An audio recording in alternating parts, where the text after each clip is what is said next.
I wanted to watch the C-SPAN call between Destiny and C-SPAN itself. Okay, why is he on C-SPAN?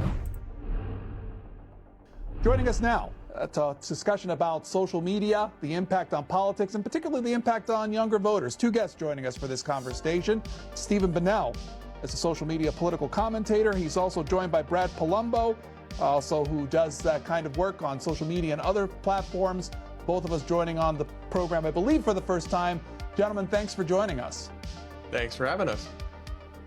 Let's start with finding out a little bit about you both. Mr. Bunnell, a little bit about what you do in the space of politics on social media, and also where you come from politically.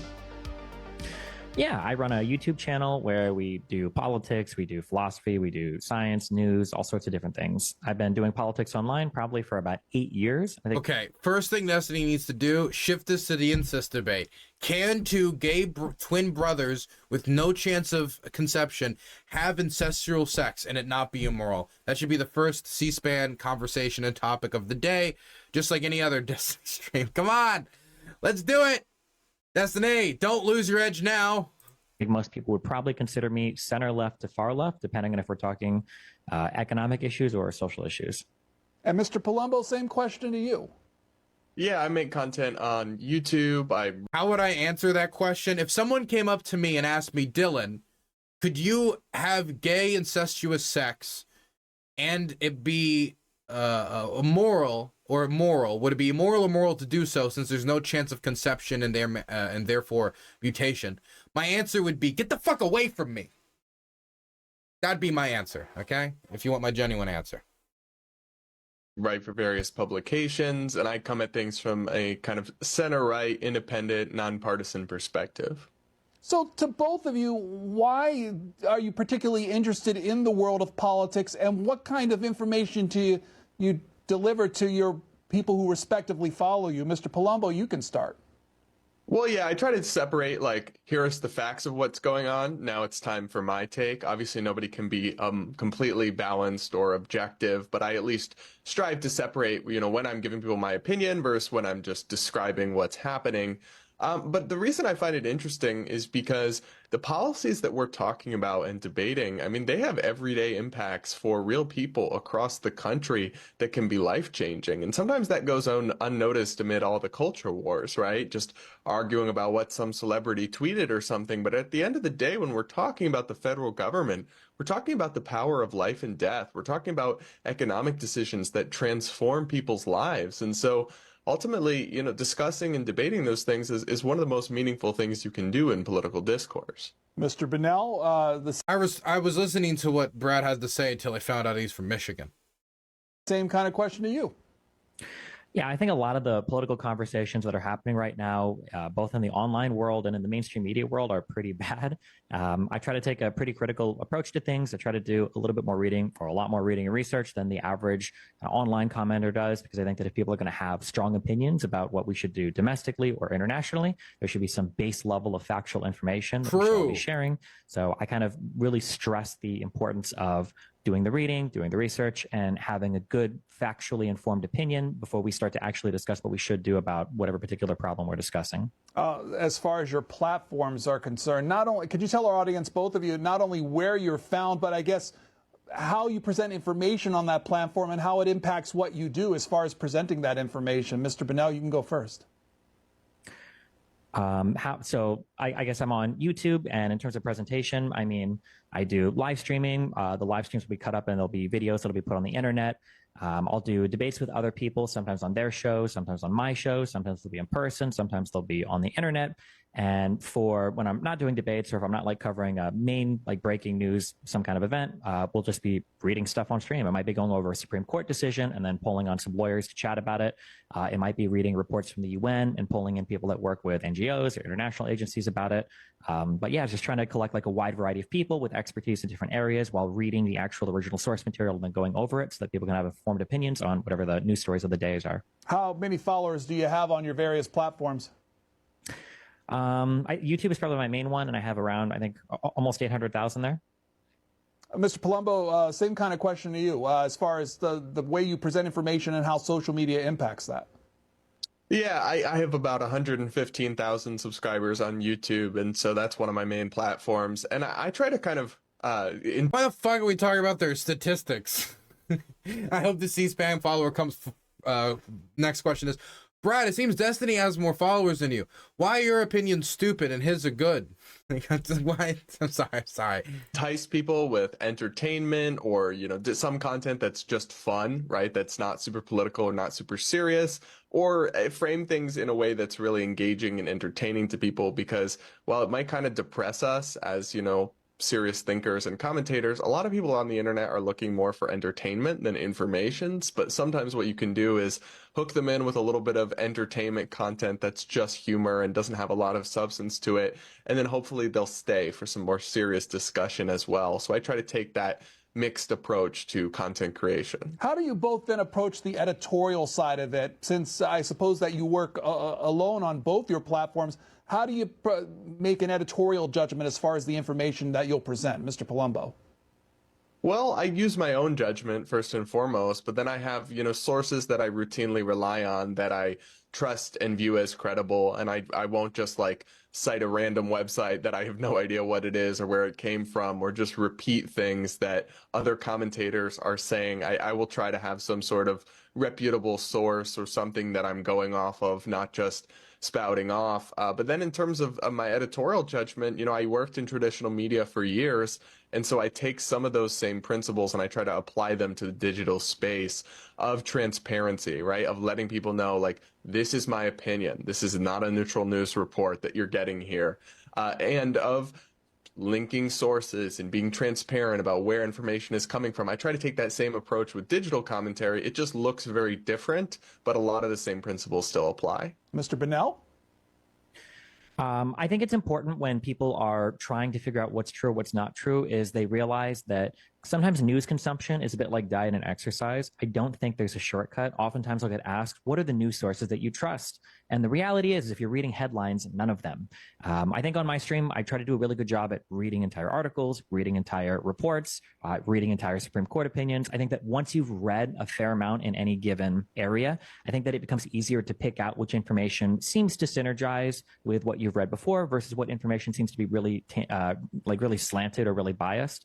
So when it comes to making editorial decisions, generally we'll just start reading news articles. Whatever original source material we can find is great. I vastly prefer to read an indictment itself over like a CNN or Fox News interpretation of an indictment. Even if I'm just reading reporting, it's good to read the original material. Oftentimes it's more accessible than people think.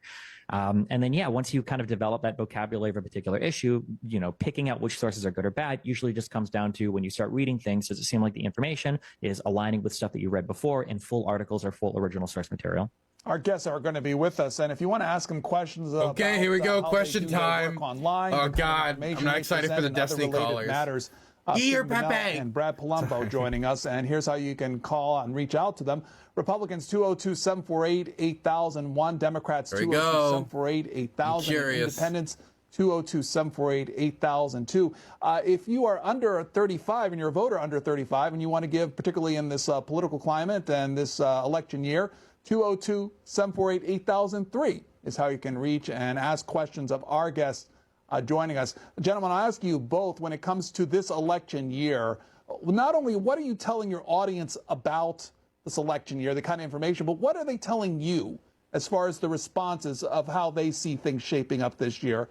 Mr. Palumbo, you can go first. Yeah, well, I'm trying to highlight the different policy issues that the candidates are focusing on. So I've talked a lot about Biden's repeated attempt to cancel, aka transfer to taxpayers, student loan debt.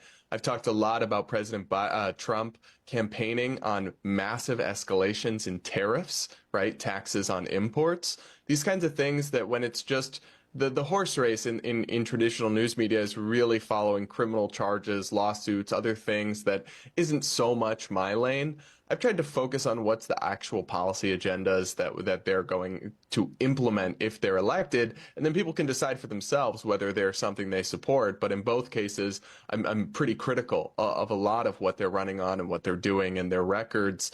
And then what I hear from my audience, which I would say is right of center leaning, mostly under 40, heavily female actually. But what I would say is that it's a lot of apathy towards the system, towards voting for either one of these guys. I think a lot of people aren't enticed or drawn to either options, and if they do vote, it'll be kind of a hold their nose and vote for the one they can stomach the most.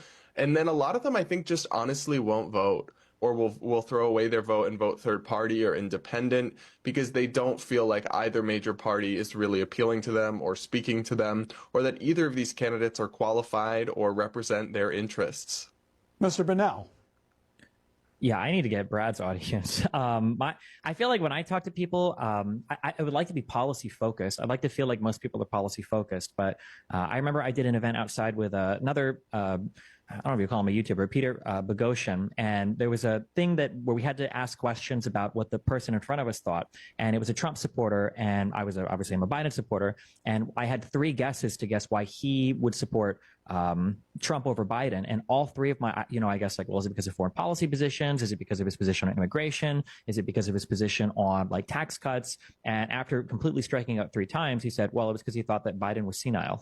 And I was like, oh, my mind wasn't even like in that direction. So I like to cover fact-based, like policy-based stuff on my stream. There's a healthy chunk of my audience that appreciates that. But then there's this whole other side of, I would say, unfortunately, but for a lot of people, it's really important, a lot of the kind of culture war stuff or a lot of the demeanor stuff. I genuinely think that a lot of a politician's success, for better or for worse, sometimes comes down to just stage presence. Like when I look at, I thought, for instance, that DeSantis had a good shot at winning the Republican nomination right up until I saw him interact with an audience for the first time. And I was like, oh my God, this isn't it. He's not going to do it. And he absolutely didn't, because I think Trump's stage presence is so much better than his. So yeah, I try to cover like politics in terms of like policies and as much factual stuff as we can go over, but paying attention to all of the other things that voters like is a big part of it as well. Our guest joining us, we have questions and people lined up to talk to both of you. This is from Andrew in Ohio. Our line for independence. You're on with both of our guests, Andrew. Good morning. Independence. Good morning, Pedro. Nice to see you on C-SPAN, Brad. This election, I'm either voting Libertarian or Constitution Party.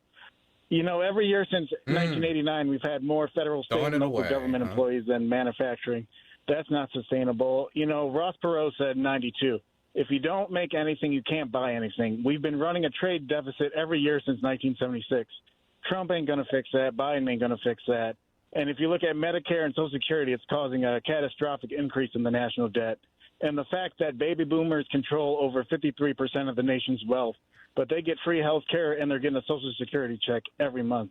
It's really just sad what is happening to this country. And if you look at military spending, the Pentagon failed an audit for 6 years. In China, Russia, and North Korea, they have more warships than the United States. So I just don't understand what's happening. Okay, so there's a question about number of warships, and then there's a question of quality of warships, and then there's a question of size of warships. Because the Russians have warships, that's true, but the Russians only have 1 aircraft carrier, and it's garbage. It's garbage. It's constantly catching on fire.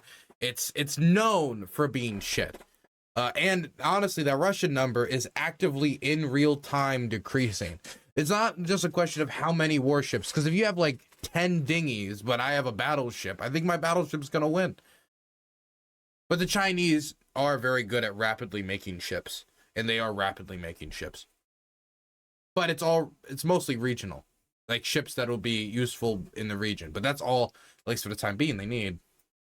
To this country and the disrespect for the taxpayers. Okay. I just wanted to hear Brett. Yeah. We'll get both of your responses. Gentlemen, can we hold on just a second? Former President Trump is outside the New York courtroom. Participate with financial companies in New York. So we have a company, I guess. I thought it was going to be Trump calling in for a second. I wish. Oh my God.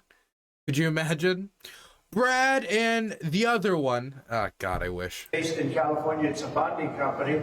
And I put up $175 million in cash.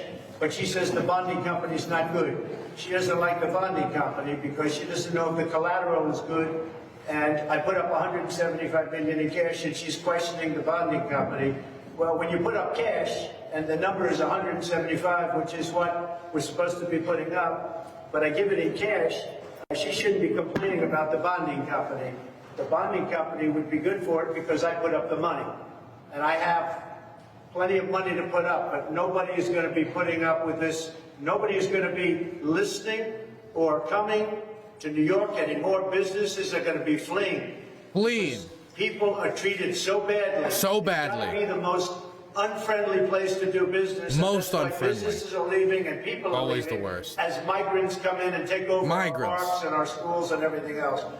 So on the Letitia James case, she's the worst attorney general in the country, by the way. Wow, the worst On one. Letitia, and she keeps a lot of business out of New York and businesses that are It's crazy that every adjective is worst.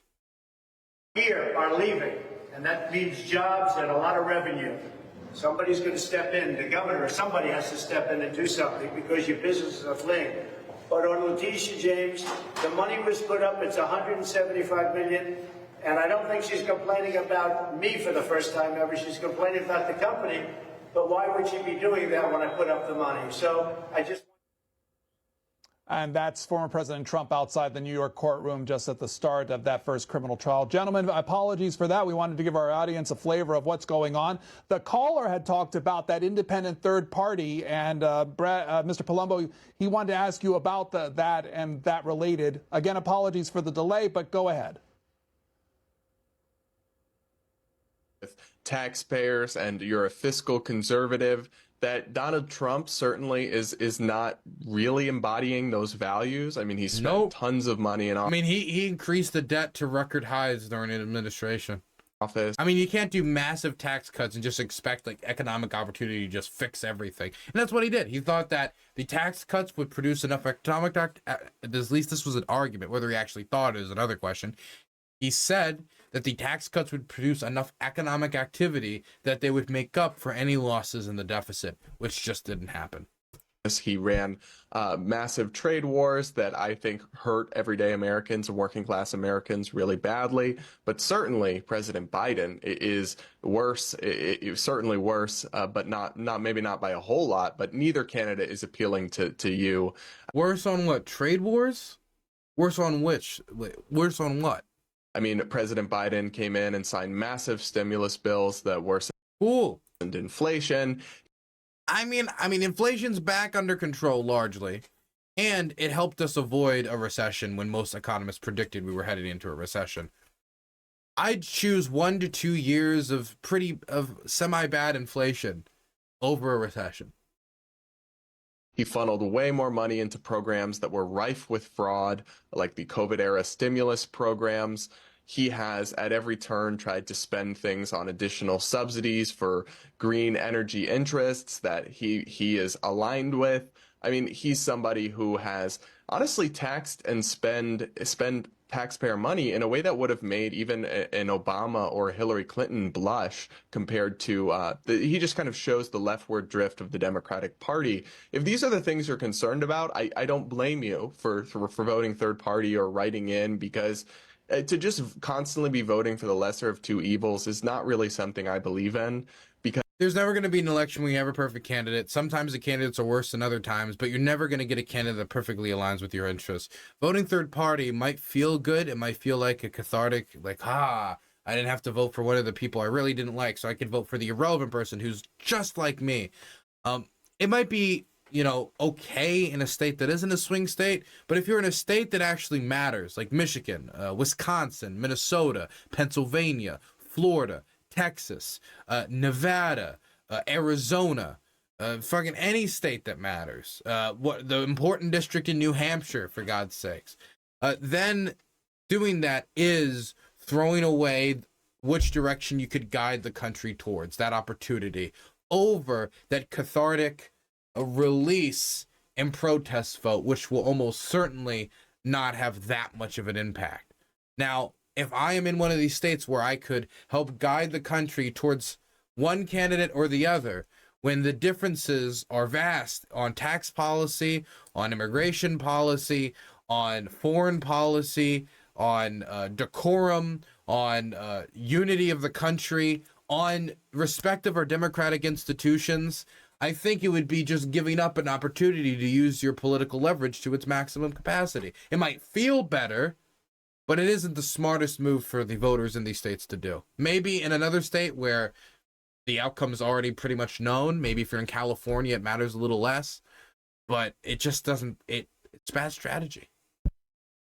As ultimately, if enough people are disenchanted and don't reward them for putting up these candidates that don't appeal to our values, I think eventually they'll change, but people are actually going to have to do that in large numbers first. Mr. Bennell, then this idea of the third party, are people looking outside of the two candidates?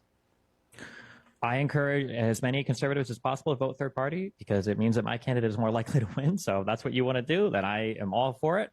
I think that personally, I don't think that we should have a moral value attached to paying taxes. Understandably, we want to pay as few as possible, but I feel like sometimes we get into this strange world where people on the left start arguing that taxes should be higher because it's more moral, and then people on the right start arguing that taxes should be lower because taxes are immoral. I think that what we should focus on is the programs that we want to support federally and statewide and our school districts. We need to focus on what programs do we want to support, and then what level of taxation do we want in order to sustain those programs. If we feel like the taxation is too high, then we scale back on the programs. If we feel like we can pay more or we need more from the programs, then we scale up on the taxes. I think people become too fixated on like that particular taxation number, and the whole morality of the argument becomes about how much in taxes should we pay, which I think is kind of silly and misses the point. In terms of spending, I agree that presidents have spent a lot. I really wish that we could have like a Democrat come into office that isn't on the heels of a prior economic disaster. It sucks that Obama had to come in and we had to spend our way out of the 2007 housing crisis. It sucks that Biden came in and we had to spend our way out of the COVID crisis. Hopefully one time a Democrat will get in and we won't have to be, doing deficit spending in order to make sure the economy doesn't come into complete collapse because of the administration prior to this. So, yeah. Well, the economy had actually mostly recovered when Biden took office. The American Rescue Act was entirely unnecessary, right? It funneled trillions more dollars into this after we had already come close to recovering. It just poured more fuel on the fire. I don't know if I would say that the economy had completely recovered. Our country, we're the only G7 country that's coming out of this looking decent. I think the idea of completely saying we were out of it at this point, when we took radically different actions, or not radically different, but different actions than our G7 partner countries who did not slide out of their recessions with ease, I don't know. I would not be so confident to say that if I was Brad. I mean, worldwide, there was still a whole bunch of stuff going on related to shipping and supply chains, related to other countries experiencing inflation. My understanding is the United States, especially in regards to economic recovery, came out about on top. I think Japan maybe gave more stimulus than us, but in terms of like economic output, I'm pretty sure the United States was one of the most successfully recovered countries after the coronavirus pandemic. And I think a lot of that was due to the spending that happened under Biden in the early year of his presidency. Let's hear from Queen in Denver, Colorado. Line for those voters under 35. Good morning. Good morning. My question is for Mr. Bonarelli. It must be really sad to be banned off of Twitch, and also to like lose your wife as well. But also, I just wanted to say you have a really bad political analysis. Just reading off of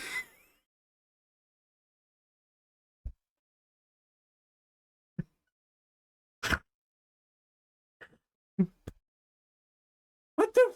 Who is this supposed to appeal to? What is this? Who is this? They're just dogging on him. It's his first question, and it's your wife left you. You suck. Die. It's C-SPAN. Jesus. C-SPAN vicious on the streets. Wikipedia. So you say your political analysis is good, but reading off of Wikipedia alone doesn't give you a good political analysis. So I just wanted to ask you a question about finding those great political, backgrounds. You say that reading's good, reading a whole. See, this is the problem. This is hyper online, what she's doing right now, the caller. This is hyper online. Nobody watching C-SPAN outside of the people who like religiously follow Destiny and like been following his life, following what's going on with him, understand what's happening. For the majority of like 55 to 60-year-old people who are watching this around the country right now, what they just saw is somebody call in, say, haha, you lost your wife. you suck, and that's all that's happening here. You gotta know your audience. Like, is it funny? It's kind of, I mean, a little bit, but it's not.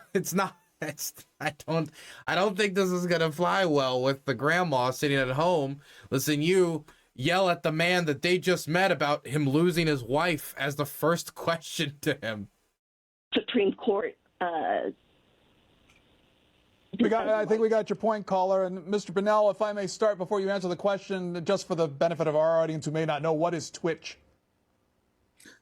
Twitch was an old, or well, not old. Twitch is a streaming platform on the internet. Okay, and to the caller's question. Yeah, you should always be reading a variety of sources. I don't think that appealing to any single source is good, whether it's encyclopedia, whether it's one particular publication, whether it's even one particular author, reading a wide. She got booted off the C-SPAN call. How do you get booted off the C-SPAN call? Yeah, you should always be reading a variety of sources. I don't think that appealing to any single source is good, whether it's encyclopedia, whether That's like getting kicked out of the homeless shelter. You gotta be in a really bad state. You gotta be doing something really silly. Like, nope, you're not allowed at the food bank anymore. You must have done something bad. whether it's one particular publication, whether it's even one particular author, reading a wide variety of material is good. If you want to have a more informed opinion on something, it just depends on what you're researching, yeah. Paul in New Mexico, independent line. Hey, yeah, Mr. Bunnell, I have a question for you. I watch your content sometimes, and I noticed that you take a position on the Israel-Palestinian conflict literally before you could find Israel on the map. By your admission at the time, you knew almost nothing about the conflict when you took this position. You then scoured Wikipedia for post-hoc justification for your position. My question is this going to be the whole thing? Is this going to be everybody calling in this shit on Destiny? Is this going to be the whole segment? My gosh. If anybody else had done that, what would you say to them? Thank you for taking my call. Yeah, I mean, I would say that if that person had shown up in debates with people who are supposed to be presenting the Palestinian position, and the only thing they'd read was Wikipedia, but they seem to do well in these debates every single time that they're opposed by any of these pro-Palestinian scholars, it would really make me question the pro-Palestinian side, I would say, I guess. Destiny, don't you think that debating is kind of a skill in and of itself, like rhetoric? So somebody can simultaneously be very good at debating, which I think nobody disputes that you are. Yet if they're debating an academic who might be super knowledgeable, but debate isn't their skill, it might present as if you're winning that debate, but that doesn't necessarily mean you're more knowledgeable or more correct. Doesn't necessarily mean that you're more knowledgeable, correct? That is true. But I mean, like, as an academic, as humans, we cannot attach our brains to each other and transfer information, right? We have to do it through speech and language. If you're incapable of communicating whatever ideas you believe, that's a failure on your part, especially as an academic. I mean, you should want nothing more than to be able to communicate the ideas you have to other people. So I think that it behooves you as an academic or somebody that studies in a field to learn how to communicate those ideas effectively. Also, I think that different types of debates or conversations are going to lend themselves to different styles of rhetoric. If you've, for instance, for my conversations, I've talked with tons of people where it's very calm back and forth. Nobody's screaming at each other. The amount of rhetorical preparation you need for a conversation like that is a lot different than debates I've had with like Alex Jones, where we're literally screaming at each other. So I don't buy the whole debates are just about who has the most rhetorical skill argument. I think it's a big cope from people that are too lazy to do the homework or figure out how to make ideas commensurate with other audiences, and instead just want to write a paper or preach to people that already believe with them with little to no pushback. Let me ask either, since the caller mentioned up, is Wikipedia part of that research? Sometimes for like a starting point. I think any kind of encyclopedic thing can be a good starting point. You read to get like a skeleton of an event, and then from there you go to news articles, books, documentaries, other online resources. Just depends. Mr. Palumbo? Yeah, I don't think there's anything wrong with looking at Wikipedia and then going to the sources they cite for more information. Destiny, is it actually fair, like when people say that you knew very little about the conflict before October 7th, is that just an attack, or is that actually true by your own admission? I'm honestly curious. It's fairly true. Yeah, I would say I knew some stuff, but in terms of, I'll say that I know a decent amount about something when I've spent a few weeks doing like in-depth reading about a particular thing. So like I knew like the rough sketches of like Israel, Palestine, but nothing in detail. But I mean, I've only got so much time of the day. I can't be well read on every particular thing. So yeah, after October 7th, I did a lot more in-depth research so that I could have a more informed opinion about it, because obviously it's a big thing that comes up over and over again. Yeah. How much interest would you say on your respective platforms of the topic of Israel-Palestine are you getting these days, Mr. Palumbo?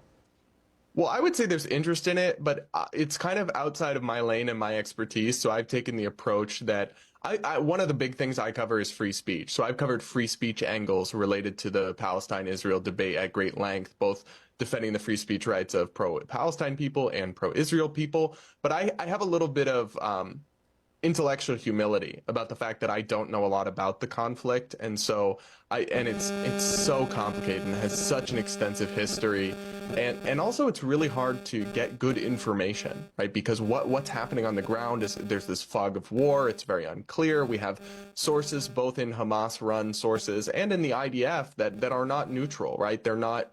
They obviously clearly have a stake in skewing the information they present in different ways. So I try to really kind of stay in my lane when it comes to grand pronouncements about the conflict or who's right going back to the early 20th century and all of that, and focus on areas where it intersects with my specialties and interests, like the free speech debates and those kinds of things. But I definitely think there's a ton of interest in the topic online, whether it's YouTube debates, whether it's TV debates. There's enormous interest in this and conversations with people from across the spectrum on that issue. And then to that end, then, what do you think about then the instances that, you know, not only happen in the news, but even bringing various college presidents to Capitol Hill to talk about protests taking about there and the topic of free speech and how it relates to that? Yeah, I actually thought those presidents, I mean, on one hand, they conducted themselves poorly, right? Like from a PR perspective. But the actual, they were sort of right on the merits that in abstract, they were asked over and over by Republican members of Congress, is calling for genocide a violation of your policies? And if you're Ironically, I kind of just want the rest of the C-SPAN segment to be people calling in. I'm just so interested at the different creatures that are on the line now, ready to call in. Policies actually embody free speech under First Amendment standards, then the correct answer to that would be no in most circumstances. It is not considered incitement of violence to vaguely advocate for genocide happening somewhere in the world, some indeterminate time in the future. It is reprehensible. It is evil. And also some of the phrases that they were discussing in that debate, like from the river to the sea, Palestine shall be free, are open to interpretation, right? I think Israelis reasonably interpret that as a call for the elimination of their state. But also, you know, some people who say they mean something very different, and the words themselves are incredibly vague. So the idea that those would cross First Amendment boundaries or the policies of a school that embodies free speech, I actually think they had a substantive case to be made, but from a PR perspective, they handled that and conducted themselves in those hearings very poorly and came off very poorly, I think. Mr. Bunnell, how college campuses are responding to that? Do you care to add your thought on that? When I look at these issues, the thing that I value most above all else in this world is consistency. Please, for the love of God, just be consistent in whatever it is you're going to say. I want to agree with what Brad's saying in terms of if the policies say this particular thing, then it's good that the college administration were essentially representing that particular thing. I guess my question is, and I feel like a lot of Americans feel this way, if the demonstration says it's something like bring back slavery or we're pro no trans people, get rid of trans people, would the school administrators have kept the same energy in terms of defending that for free speech? My intuitive feeling is absolutely not. I feel like heads would have rolled for that, but I could be wrong. Maybe I've just been too media poisoned. But yeah, I mean, I think that protecting free speech is very important. I think that in our college campuses over the past few decades, it seems like those values of kind of open debate and civil discourse have eroded a bit in favor of more of this kind of progressive orthodoxy view that has to be spread amongst all the students. So I hope that we kind of value those principles of free speech and debate. And I hope that administrators are consistent when it comes to defending all of the I won't say pro-Hamas demonstrations, but covering all of the protests related to Gaza and Israel. I hope that they're consistent with other types of protests come up in college campuses in the coming years. Our guest. I just want to say quickly, I agree with that the problem is that they're saying things that are technically true about free speech now when it comes to defending extreme pro-Palestine protests or in some cases pro-Hamas protests. But for years, they've been taking a very different approach to other things that some people find offensive. So they have no leg to stand on. That's a very valid point and complaint.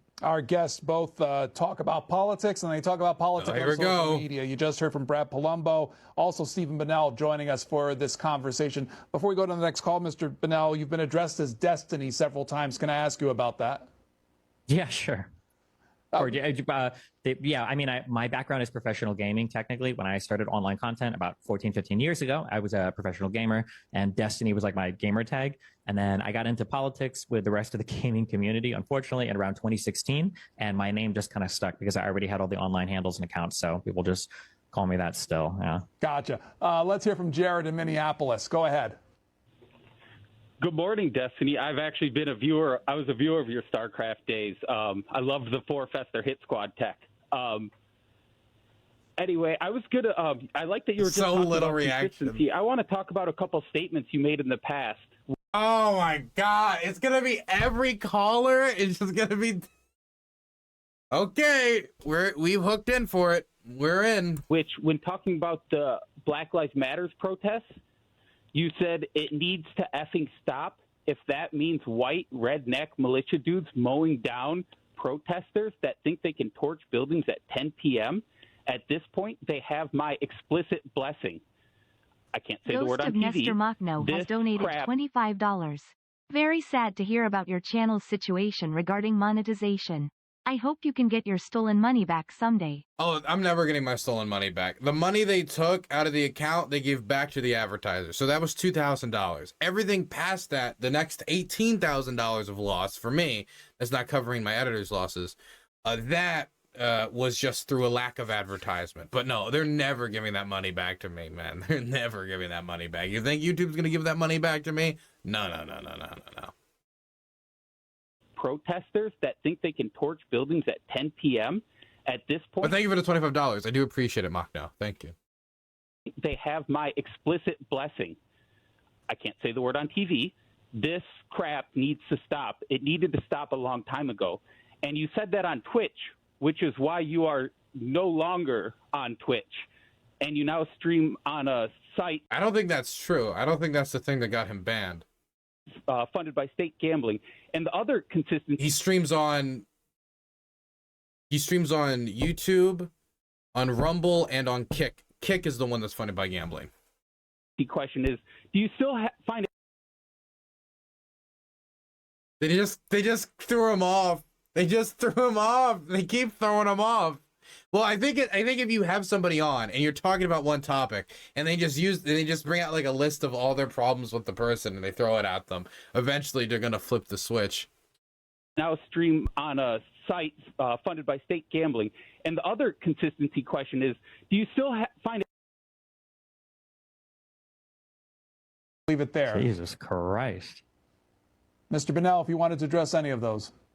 Yeah, for the first thing, so I stream 8 hours a day. We have a lot of pretty crazy, pretty hyperbolic conversations on stream. There was stuff related to the BLM stuff that came up, and there was a lot of conversation about defensive property, defensive person, relating to the Rittenhouse and the Kenosha riots. And at the time, and I still do, I support communities that want to defend themselves from rioters. I think that going into communities and burning buildings down or torching stuff, I think is deplorable. I don't think that there's any side of the political aisle that should support that. I'm glad that when Biden came into office, it seemed like he was kind of calling that out and calling for peace and saying that the rioting and everything needed to stop. And if communities, want to do a show of force, if that means having, by the way, Destiny has to get used to this. This is going to be, this could be the rest of his political or like public facing life if he's going to be in the political sphere very much. He likes his hyperbolic statements and those things follow you forever. Where does the hyperbole end and where does the seriousness begin? Who knows? Let's find out on this C-SPAN episode of Confront Destiny with everything he's ever said. God damn. Defending their communities in whatever ways. If the police aren't able to do that, I support it, although I would hope at the end of the day that there aren't violent events like these. But the idea that communities just needed to roll over and accept that some amount of people were going to come, sometimes from out of town, and start burning down their businesses is absolutely insane to me. I don't know how any reasonable person could ever support that. I think that at some points people realize that that's crazy, but they're so ideologically swept away in whatever the current narrative is that that they find themselves supporting crazy positions. And that's my answer to that. As far as being knocked off the Twitch platform, to what degree was the caller correct? Not at all. That didn't factor into it at all. Technically, I got banned. There were a lot of discussions and disagreements relating to whether or not trans women could participate in cisgendered sporting events. And I was fighting with a lot of trans activists at the time on Twitter, which was the worst platform on the internet and still is.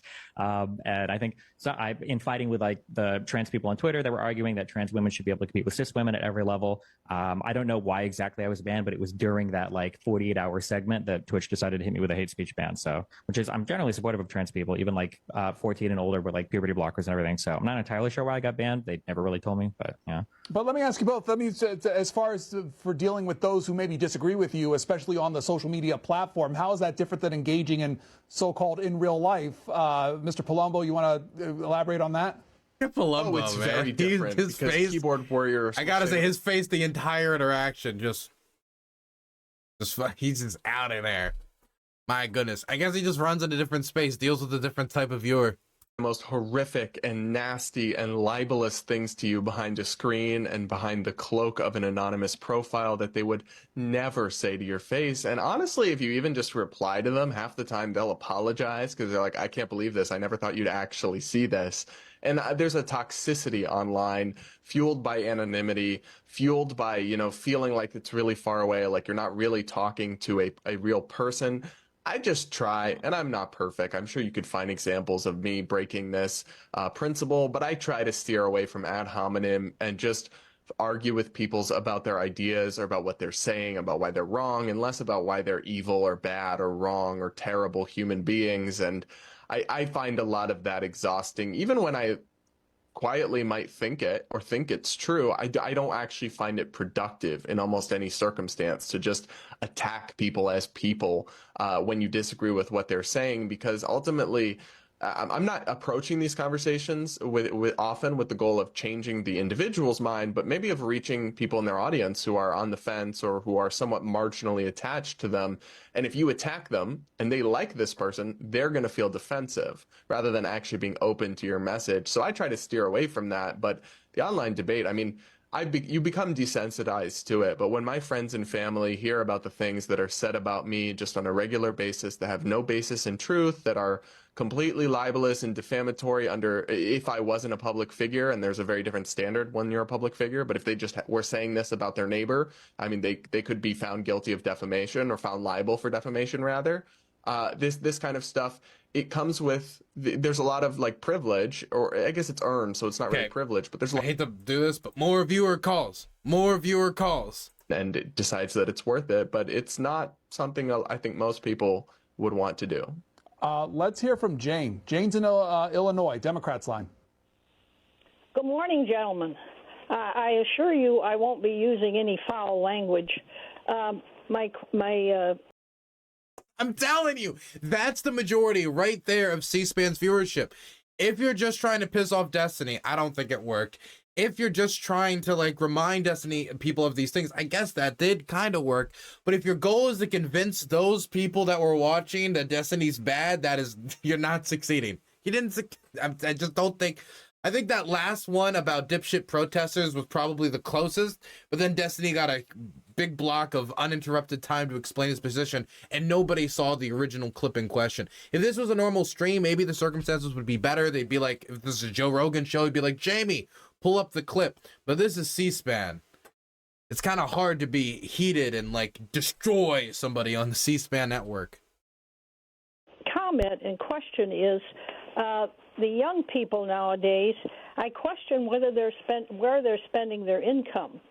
In our day, we didn't spend $1,000 a month on our cell phone or streaming devices. We also didn't use... Who's spending $1,000 a month on streaming? If you're spending $1,000 a month on streaming, unless it's donations to DylanBurnsLIVE, of course, you're spending way too much money on streaming. What streaming services is $1,000 a month, or $1,000 to just keep a phone? Like, I can imagine like a few $100 phone plan, but like, I don't... This feels like Bill Gates trying to figure out the price of Tide Pods. Pot or marijuana, and we didn't spend $10. Okay, I do spend a lot of money on pot and marijuana. She was right about that. For a coffee drink. I'm just wondering whether these people should be reviewing their cost of living, since that seems to be what they're going to base their vote on this next fall. Don't you think they need to revamp their priorities and stop complaining about spending money at the grocery store? That's Jane in Illinois. Yeah, I'll just respond to that one and say two things can be true at once. Gen Z does definitely have some financially irresponsible habits, and sometimes the culture there is not the most responsible culture. But also, things have gotten a lot more expensive, right? Inflation over time, especially in areas like housing, even stuff like grocery prices, has skyrocketed just in the last couple of years. So it is completely fair and reasonable that people are struggling to afford modern life. And there's a little bit too much of a trope going on here in this question of like, well, maybe if they didn't spend all that money on the avocado toast, they could afford a home. Like, there's maybe a little grain of truth in that young people do, make irresponsible decisions sometimes. But frankly, so did your generation back in the day when they were 20, when they were 25.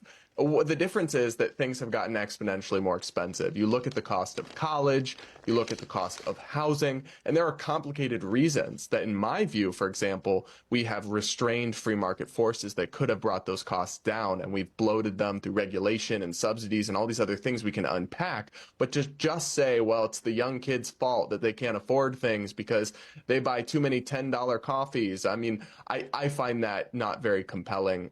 That's the reason the OK Boomer meme exists, because that kind of attitude is so detached from the economic realities that Gen Z is facing and growing up with, which aren't good. And a lot of that isn't their fault, right? Because Gen Z is not in power in this country. How many Gen Zers are there in Congress? How many Gen Z presidents? We've literally, of course, had zero because they're not even eligible. It's true. We deserve a diversity hire to be president, but even in Congress, there's only a few. So the decisions Maxwell that other Frost. generations have made have created the economic environment in which Gen Z is struggling. And some of it, yes, I'm always an advocate for individual responsibility, personal responsibility, taking account of what you... Dylan, none of those people will ever get into Discord and talk with them. Well, I mean, in a way, this is almost like the perfect interaction with Destiny. Like as a low effort Destiny orbiter hater. There's two types of orbiters: the ones that orbit for the clout or for the attention or because they want to watch the shit, or the people who orbit because they hate them and just love to hate them because of either valid or invalid, whatever it is. If you get to just throw a spear at Destiny and then run away before seeing the response, then I guess it feels more isolated from the back and forth that a conversation might bring. And so if you're like, oh, I don't want to get caught in one of Destiny's rhetorical traps, a C-SPAN ambush might feel like a good option. And it might be if it was a totally different audience and you took a totally different tone. You can change, and maybe that means cutting out your daily Starbucks run or something else, but that is not the big picture of why people are struggling to afford homes or are struggling to afford college or are struggling to afford groceries. That's not the big picture, and I think it's a little bit tone deaf and a little bit of unfair generational criticism. Mr. Bunnell. Yeah, I agree with Brad. He said it nicer than I would, but I mean, yeah, a lot of Gen Z sucks with their money. They're children. I mean, I don't think there were a bunch of financially literate 18-year-olds in the boomer generation or in Gen X or in any generation before or in any generation that's going to come after. I don't think millennials were necessarily the most financially competent people when we became, late teenagers, early 20-somethings as well. And then like Brad says, I think the world today requires a bit more of a sophisticated mind to navigate it financially coming out of high school. College is basically a requirement now. Things like having a cell phone or having access to the internet are like a requirement for participation in day-to-day life, which in some ways is good. I mean, our standard of living has gotten way and way better. I don't think that for a baby boomer, it would have been a good criticism for a generation or two before you to say, hey, don't you think it's kind of dumb that you're wasting so much money on gas and cars when you could just be walking everywhere or horsing around everywhere? Like, the standards of living have increased. And as the standards of living increase, that might mean people having cell phones or access to the internet or buying expensive coffees at Starbucks. I don't think these are the worst things in the world. And I think we should recognize that the younger generations are feeling a little bit more. Use this money to dab on Destiny and spread Ukrainian CIA propaganda. That's true. Once I listened to Destiny and he seemed a little weak on the Ukraine support, not too enthusiastic, and I will use this to harass him on the internet, and then harass him again, and then once he thinks the harassment has ended, then a third, more brutal wave of harassment shall follow, all in the name of the government in Kiev. Thank you very much. I appreciate the $69 of all the numbers to choose. You chose one of the most beautiful ones. Thank you. I appreciate it. Pressure to make more challenging financial decisions, like at the age of 18, figuring out what they want to do for the rest of their life and whether or not they should be taking on $5,000 of student loan debt or $85,000. Destiny doesn't seem to cover Ukraine much for as big of an issue it is. Well, I mean, I cover Ukraine much more than basically every other streamer that I know of that isn't like a Ukraine-specific streamer. I mean, you know, a war is interesting as far as you can get the views out of it.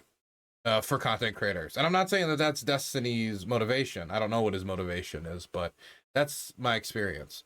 If you have a passion of making content or spreading information about it, once those views pass, you know, you obviously see a drop. I'm not getting the same viewership I did at the start of the war. I probably will never get the same viewership I got at the start of the war while covering this war, unless I get really lucky and YouTube decides that, hey, maybe actually my channel deserves monetization. I don't know.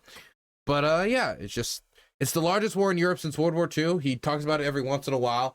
I think everybody should talk about it more, so I don't want to like center out Destiny in this critique, but yeah, I think everybody should talk about the war in Ukraine more.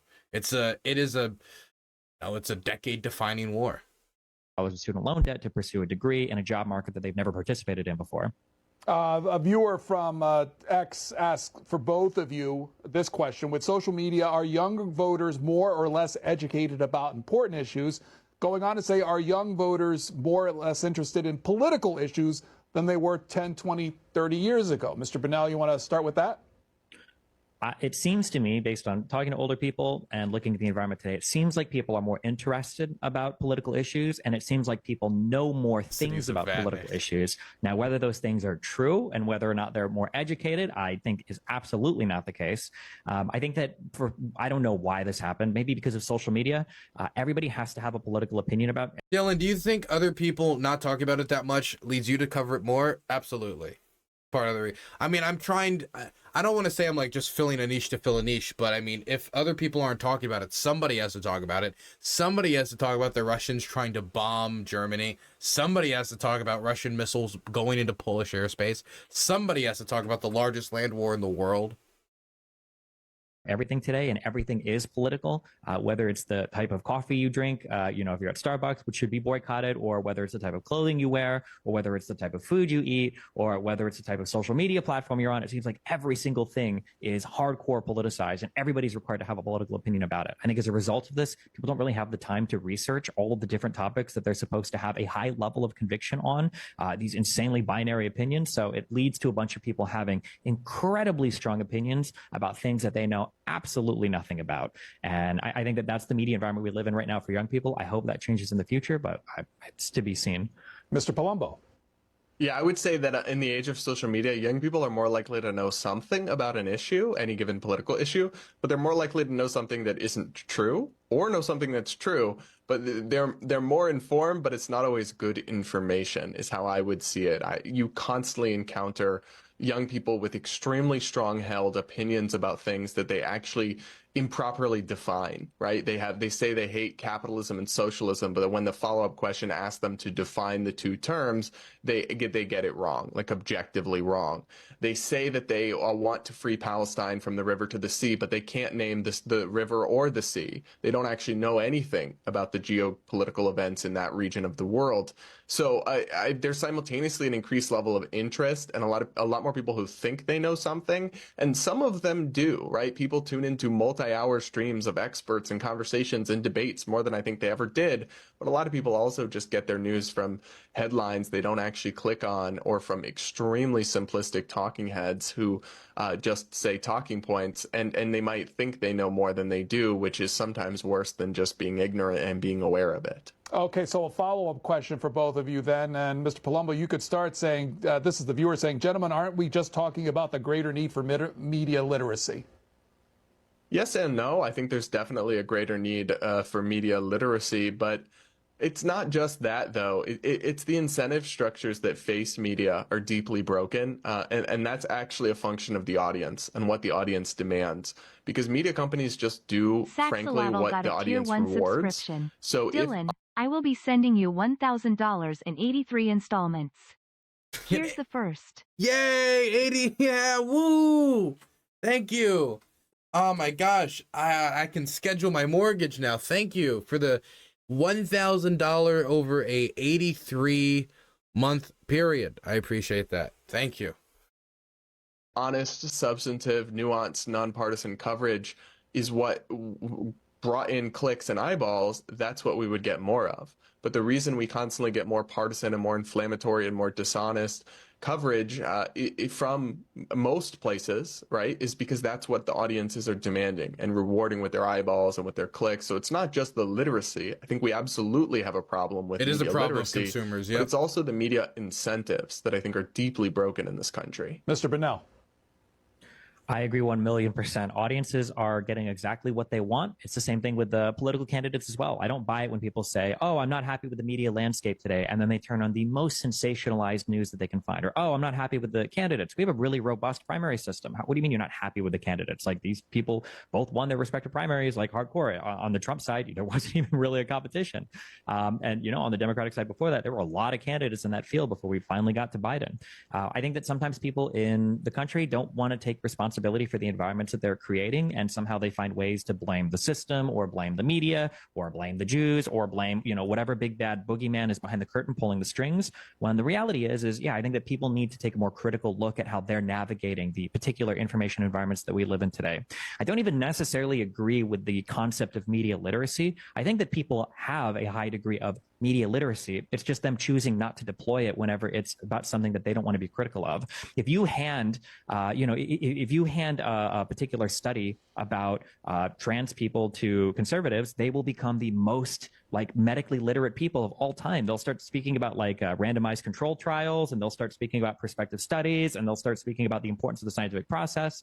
But then if you show them something related to, like hydroxychloroquine or ivermectin or any of the other COVID stuff, all of a sudden that goes out the window. And then same thing on the left. If you start talking to people about how one or two examples of a particular person can't justify you being racist or can't justify you being discriminatory towards a group of people, they'll have one opinion. But then if you point to one or two things about, African Americans have been treated poorly by the police in the United States, all of a sudden there is a massive problem where they feel like black people are being slaughtered en masse by the cops. So yeah, I think that the issue that we run into isn't necessarily one of media literacy. It's not necessarily one of the media poisoning the people. I think that people are just very lazy today. And because of the political environment we live in, and because of the high level conviction they need on every single topic that they talk about, people just don't want to do any of the actual reading or research because they'd rather just agree with their friends and family about things. Joao in Connecticut, Republican line. Go ahead, please. Good morning, and thanks for taking my call. Anybody who votes for Biden is either ignorant of the issues or is as much of a sinister liar as Biden is. Wow. I like this dilemma, because that means everyone who opposes him is either stupid or evil. There's no way he can lose. On immigration, let's just say that if those people trying to sauntering into the United States were blonde, blue-eyed Northern Europeans with skills that could compete with the professionals in America, you see how fast the wall will go up. The wall and more troops to the border. Biden is the walker in chief. You see what happens in places that support him. The public schools, where I worked for 38 years, kids learn how to hate the United States. And, of course, Biden started his presidency telling whites how systemic racist we are. He repeated the myth of police violence on blacks. So what would you like our guest to address, sir? I'm just saying that we're talking about facts, and I'm just saying that there are no. You cannot vote for Biden if you base your opinion on facts. Well, that's true. That's a fact. You can't support Biden and believe in truth. Only Trumpers believe in truth, like the truth that he won the 2020 election. Okay, we'll start there, Mr. Bunnell. I mean, I won't assume the guy's a Trump supporter, but I mean, it's funny to say that, if you vote for Biden, it's because you don't care about facts or because you think he's evil when Trump is facing, what is it? Is it like 91, 92 different indictments across 4 different criminal cases, 2 federal ones? The border stuff, the immigration stuff is complicated. When you talk to people about it, it seems like people genuinely believe that the Democrats just want everybody to come into the country for free. I don't know anybody who thinks that. I don't know any administration that's ever said, yeah, open borders, everybody come into this country. People will say on one hand, like, wow, they're opening the borders. The caller just said they're letting anybody saunter into the country. If that's the case, then why do we have the record number of apprehensions and turnaways when people come here?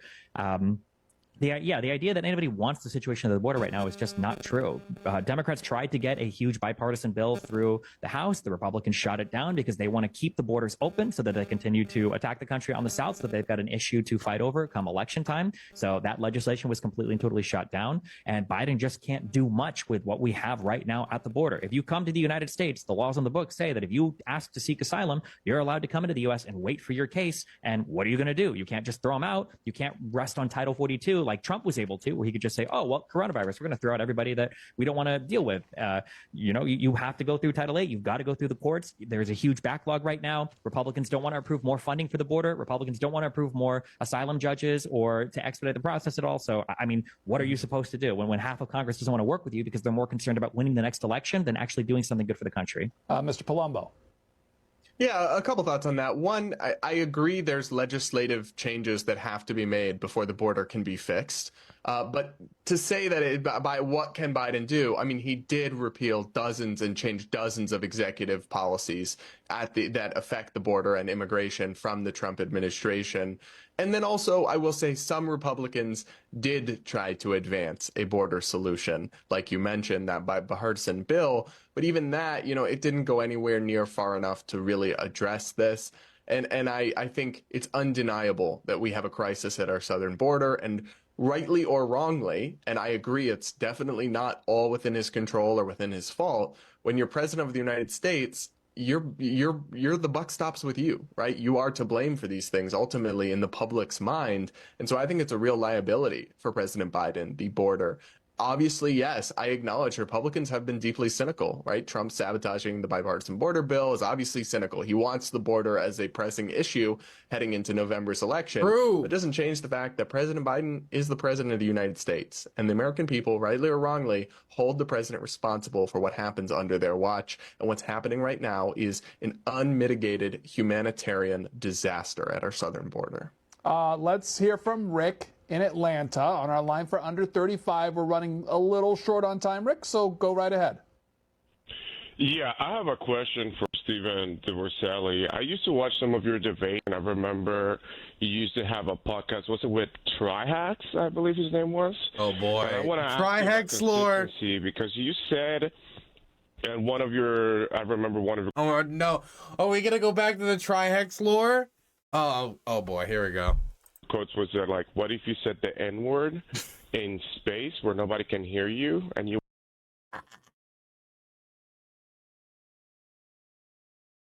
Oh, God.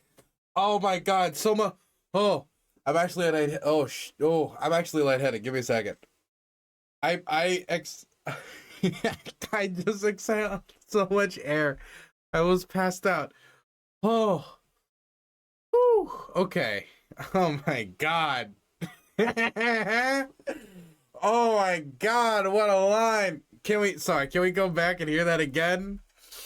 The rest of his life is going to be like this. Oh, my God.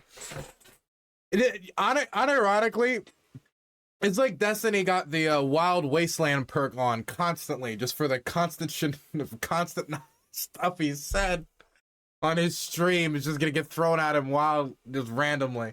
Let's hear from Rick in Atlanta on our line for under 35. We're running a little short on time, Rick, so go right ahead. Yeah, I have a question for Stephen Sally. I used to watch some of your debate, and I remember you used to have a podcast. Was it with Trihax, I believe his name was? And I want to ask you about consistency, because you said, and I remember one of your quotes was that, like, what if you said the N-word in space where nobody can hear you, and you were arguing for being able to say the N-word, but then you were really upset when people used the word gusano. So I want to ask about consistency. Yeah, that's an interesting reframing of a conversation in the streamer space a long time ago. There were a lot of large streamers like me. There was another large streamer, Hassan, where basically the argument was there are different things relating to language standards online. And broadly speaking, I think most people in online content creation would agree that there are jokes that are appropriate in a public environment and there are jokes that are not appropriate in a public environment. I think that I don't even think it's really a controversial position. I think that everybody agrees with that. Whether or not some types of language can be okay is going to depend obviously on the environment, the setting. It's going to depend on the type of humor being employed. I've never defended calling people racial slurs ever. So if somebody calls me a racial slur, I'm not in favor of that. I don't call people racial slurs. And I think that if people call people racial slurs, I think it's generally bad. I don't think I've ever defended that. So, let me ask you this. This is the thing, like, this confrontation is, if this was like a different environment where the host, like, maybe if this was like the Piers Morgan call-in section, this would be better. And if they could, like, if this was a combination of the Piers Morgan and Joe Rogan podcast, and they could pull up clips and play them quick, any of these confrontations would go better. But because the caller gets kicked out and then Destiny just gets to respond, and then that's the end of it, like, he can frame the entire conversation moving forward. At least that, I will say, that person right there did the best job out of all the people who confronted Destiny. He kept his, he tried to tie it to the issue at hand, which was consistency and being consistent, which I think was smart. He kept his tone about him. He did it generally straight-faced the whole time. Still, again, just C-SPAN is not the wreck your debate opponent environment. If it was any other show, maybe it would have done better, but it's still very funny to see like, say the N-word in space. Would it be allowed if nobody could hear it on C-SPAN? Oh man, I said as a joke at the start of this that people are gonna start bringing up like the incest debates and stuff like that. But no, man, they went through all the ringers basically. The only ones they didn't touch were the incest debates. Maybe next time. You were talking about candidates, and we were talking about third parties to start. I want to circle around to another viewer who talks about Robert F. Kennedy Jr. and the impact that he might make, or as far as the third party and independent route, as far as a snapshot of his, of your view on him. What do you think of him, Mr. Bunnell? Crackpot, lies constantly. RFK is a deeply unserious candidate to me. I've seen a little bit of him, and I've seen enough to never want to see anything of him again. I'm not entirely sure. What is he? He's just like a hyper-populist, right-leaning guy who seems to have very strange positions to me on things like COVID or the vaccine. I don't know. I just don't follow much of him after the little bit that I've seen of him on Joe Rogan and in other conversations. Mr. Palumbo. Yeah, I'm not even sure I would say that he is right-leaning. He's all over the place, his different positions, because I constantly see him saying things that are making the right-wingers who like him very mad. He just appointed somebody who seems very socially progressive as his VP candidate. I think he's gonna ride a little bit of this independent buzz, a little bit of this kind of dissatisfaction with the other two candidates, and I think he'll probably get enough votes to be significant. The thing that really kind of sets me off a little bit about RFK is the family stuff. But Biden's trying to like, just the name Kennedy. People hear Kennedy, they trust it because, you know. But Biden has done some ads with Kennedy's other family members all endorsing him.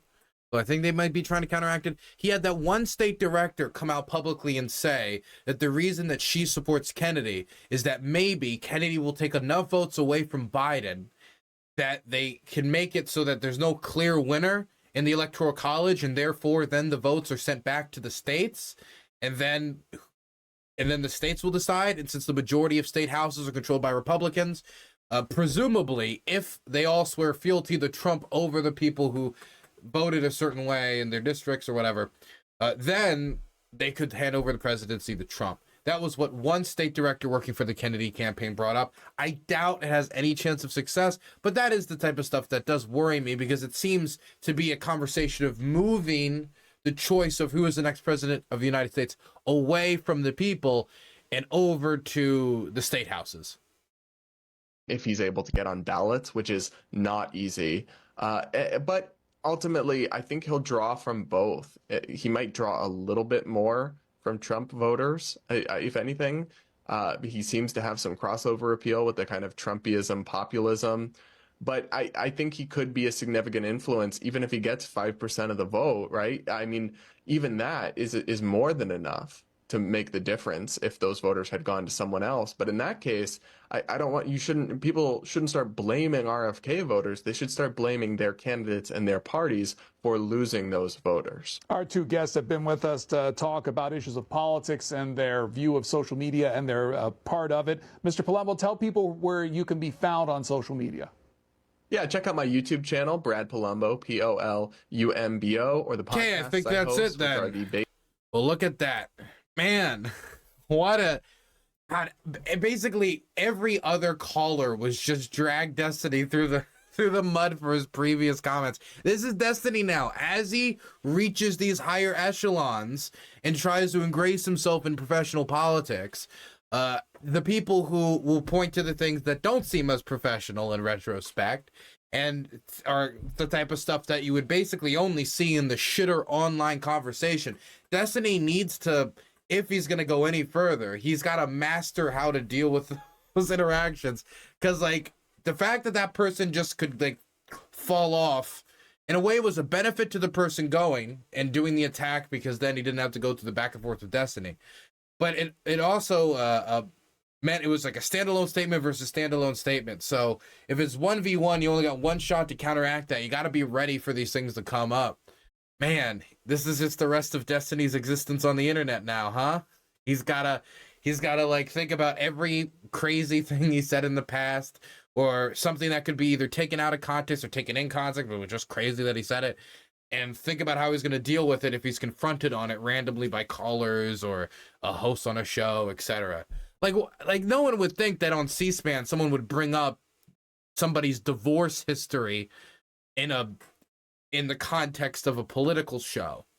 But I mean, man, the internet hatred is another level, man. It's another level.